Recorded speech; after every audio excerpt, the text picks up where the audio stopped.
We are back with never-before-seen video shown in a Utah courtroom. The footage allegedly captures the moments before and after the assassination of conservative activist Charlie Kirk. Utah prosecutors say the surveillance video appears to show the suspect, 23-year-old Tyler Robinson, wearing a red shirt there, driving through and walking around a parking garage at Utah Valley University on the day Kirk was killed. The video was presented in that Utah courtroom yesterday during a multi-day pre-trial hearing to determine whether there's enough evidence to formally send Robinson to trial in Kirk's murder.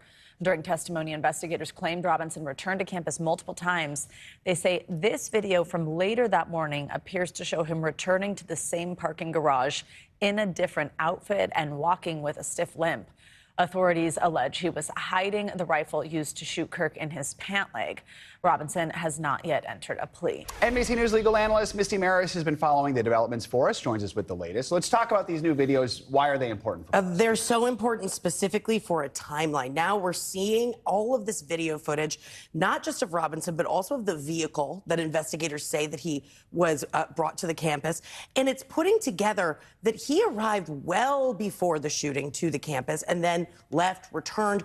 All of this is helping prosecutors link Robinson to the actual killing. So based on these new videos that the prosecution showed, what do you think? How effective is their case shaping up to be? We're getting such a significant preview of what the prosecutors had, so much more than we actually knew about with this, what prosecutors say is 16 hours of video depicting Robinson and that vehicle, as well as hundreds of hours of footage that just came from surveillance cameras, security cameras, and people that were just there using their camera phones. So there's a lot to this. I think the case is very strong, specifically from that probable cause perspective. Remember, there's a lower evidentiary standard for this proceeding. You mentioned yesterday you were curious to see how the defense was going to tackle this. This is giving us hints into that. They called their first witness yesterday. It was a DNA forensics analyst, basically trying to poke holes in the prosecution with its DNA evidence. Talk about what we heard here. Is this an effective strategy? Yeah, so from the DNA perspective, it's so incredibly important. So we learned from the prosecutor's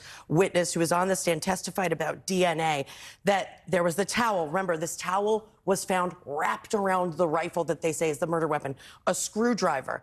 DNA presumptively tested for two people. Tyler Robinson was a match, as well as Lance Twiggs, Tyler Robinson's roommate. Now, he's not suspected of any crime. He's cooperating, but he's his roommate. So that's really, really important for prosecutors.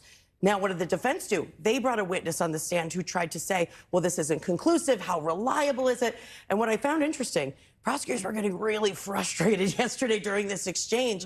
They said, this is a preliminary hearing. This is about whether or not there's enough evidence, not innocence or guilt. So there was a real deep dive on that DNA by the defense during this stage of the process. We're really sort of getting to see each side's legal strategy play out, right? Like if this goes to trial, what we could see from both sides. We certainly are. And I think from especially looking at what the defense is going to present, they've tried to undermine how much security was there. The investigation, were there people that should have been spoken to that weren't? What was Tyler Robinson really the focus, but there was other evidence that was never pursued. So it's giving us a real look into what the defense is actually going to raise. And also from prosecutors during an hour-long exchange regarding certain evidence relating to the mission of Turning Point USA, we also heard prosecutors are really going to be focused on that motive, that Tyler Robinson disagreed with the tenets of that organization with regard to its positions on religion and politics. So that was an interesting